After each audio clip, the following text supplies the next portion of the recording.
Do you ever still look back to that Ohio State game 2 years ago, or is that thing way in the past for you now? I think I most definitely look back on it when I guess times get tough.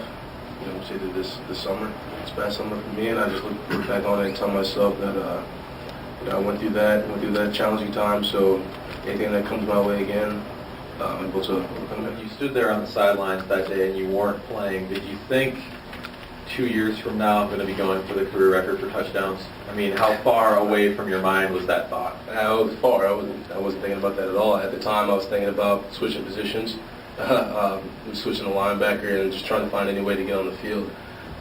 But yeah, I most definitely wasn't thinking that the following year after that I was going to have 39 touchdowns, and then, you know, this year the chance to break the touchdown record. So I wasn't thinking about that at all.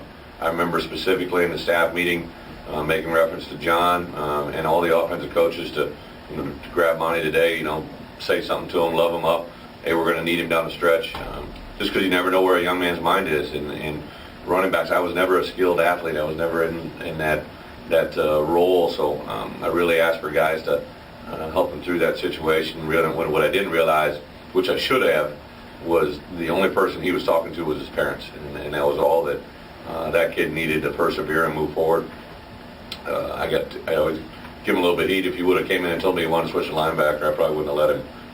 As bad as he might have pleaded, because I do think we always knew along he's going to be pretty special. I kind of cherish this season more than I did last year, because I've always been taught growing up, my parents made sure to teach me that everything's not going to go your way. Basically, the definition of a man is overcoming adversity, and I overcame a lot of it, starting with everything that happened to me this past summer, and then stumbling out the gates with my teammates, and I just feel like all of that shaped me from my sophomore year to my junior year. I knew that there was a lot more tackles I could have, you know, broke, a lot more yards I left on the field in my 2010 season.